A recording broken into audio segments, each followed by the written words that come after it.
Salam cerdas, salam rahayu, rahayu, rahayu, sagung dumadi.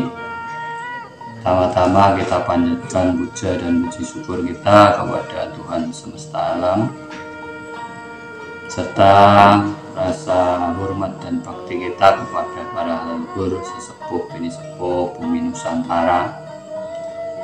Dan tidak lupa rasa terima kasih dan bakti kita kepada kedua orang tua kita yang sudah melahirkan dan membesarkan kita di dunia ini.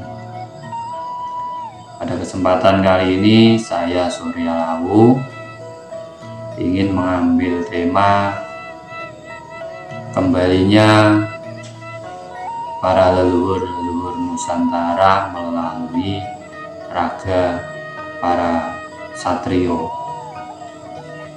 Di sini di bulan Muharram ini ataupun bulan Suro ini terlihat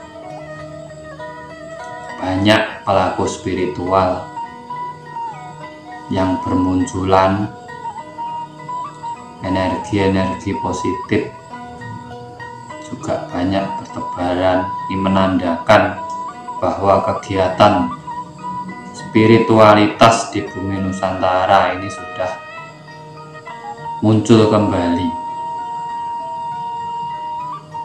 Banyak generasi-generasi yang sudah mau kembali mencari jati dirinya, sudah mau kembali mencari sejarahnya, dan sudah banyak yang mencari sejarah-sejarah sebenarnya tentang bumi Nusantara. Ini adalah momen terbaik untuk kembalinya kemakmuran di Nusantara, karena di saat generasi-generasi penerus kita sudah mau kembali mencari, kembali mempelajari ajaran leluhur-leluhur Nusantara, ini akan menjadi titik balik berkembangnya kembali adat budaya di Nusantara ini. Di situ akan tertanam ataupun akan muncul kesadaran diri dan mengakui kembali adat budaya mereka sendiri sebagai satrio di Nusantara. Karena sesungguhnya kesatria ataupun satrio itu adalah anak cucu Nusantara sendiri. Dan bagi mereka yang bisa keluar dari belenggu yang selama ini menjadi sebuah ketakutan dalam dirinya sendiri, disitulah yang dinamakan satrio pinginggit, yang kelak akan memilih Ratu Adil. Nah, ini jiwa-jiwa leluhur yang sudah resah melihat keadaan Nusantara yang sekarang ini, yang anak cucunya, penerusnya sudah seperti kehilangan jati diri, berebut kebenaran, saling membenarkan diri sendiri, golongan sendiri. Nah, disinilah mereka akan mencari wadah-wadah baru di generasi baru, tentunya yang masih muda. Kalau yang tua-tua ini hanya menasihati mereka, tapi yang muda lah yang akan berjuang dan berkarya, karena masa depan Nusantara ini ada di generasi muda ataupun generasi penerusnya. Kalau yang sudah tua-tua ini paling cuma menasihati. Dengan kesadaran spiritual yang tinggi, mereka akan secara tidak langsung menggenteng dirinya sendiri untuk menjadi ksatria ataupun berjuang dalam hidupnya. akan mencari kemerdekaan yang sebenarnya, mencari kemerdekaan yang sejati, akan berpikir dan menelaah kembali tentang kemakmuran yang dia dapat selama ini, apakah sudah sesuai dengan keinginannya atau belum. Karena fenomenanya sekarang ini kebanyakan satrionya lagi kebingungan, berteriak-teriak dalam penjara. Jadi kayak orang bebas tapi sebenarnya masih di penjara. Yang menjara siapa? Ya dirinya sendiri, bukan orang lain. Aturan dibikin sendiri untuk memenjarakan dirinya sendiri, dan melangkah hidup tergantung dengan aturannya, bukan tergantung dengan naluri kemanusiaannya. Namanya manusia itu mempunyai naluri manusia, kalau hidup ya mengikuti naluri kemanusiaannya, bukan karena aturannya.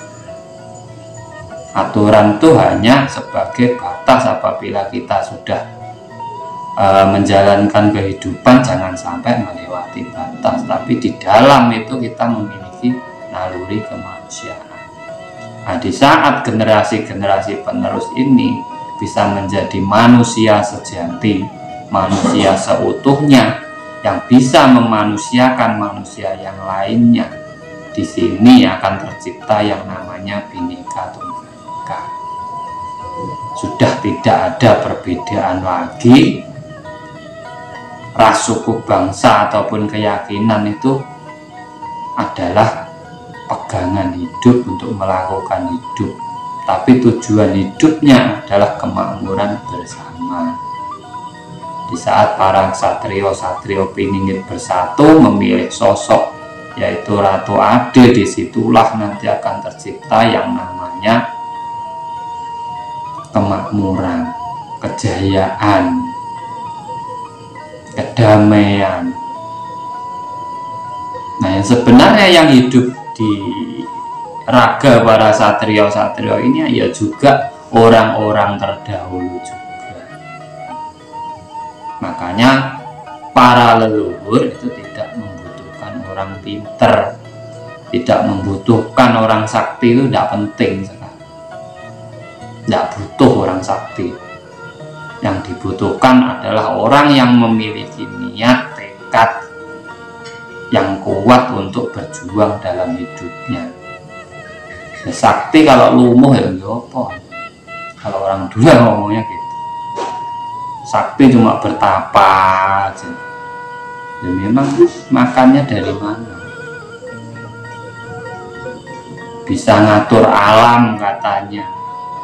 Waktu lapar ya kebingungan, ya alamnya di mana? Nah, itulah kesadaran diri itu penting. Kapan lagi kita tidak? Kalau sekarang, ya sekarang inilah dimulainya kita miliki kesadaran diri. Dicari tujuan hidupnya itu yang sebenarnya apa? Kayugung sesuai angin itu digolek. Tidak hanya gila dengan sesuatu yang dirasa benar, karena kebenaran itu bukan hanya dirasa. Kebenaran yang sejati itu adalah di saat kita merasa benar, semua orang juga membenarkan, itu namanya kebenaran. Tapi di saat kita merasa benar dan orang lain masih salah, itu namanya benarnya sendiri. Nah, disinilah kita hidup. Para leluhur kembali ke raga-raga anak cucunya, yaitu untuk membenahi tatanan di Nusantara ini. Karena generasi sekarang di zaman ini itu banyak orang mabuk dengan kesenangan duniawi, memikirkan dirinya sendiri, kemakmurannya sendiri, tidak memikirkan saudara-saudaranya yang lainnya. Nah, disinilah pentingnya kesadaran diri. Mari kita tingkatkan kembali. Di dalam diri seseorang pasti ada jiwa leluhurnya. Dan di dalam diri seorang pasti mempunyai jiwa kesatria. Karena orang hidup itu adalah berjuang. Di saat berjuang itulah kita adalah kesatria. Dan kesatria itu bukan dinilai dari raga ataupun orangnya, tapi hasilnya. Hasilnya lah yang akan menjadi titik puncak penilaian dalam dirinya.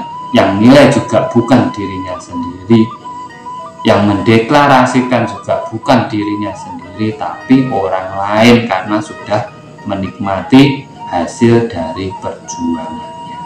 Semoga ini bermanfaat buat teman-teman semuanya. Dan marilah kita berpikir kembali ke pola pikir kita yang jernih. Jangan hanya pandai merasa. Salam cerdas, salam rahayu, rahayu, rahayu, sagung dumadi.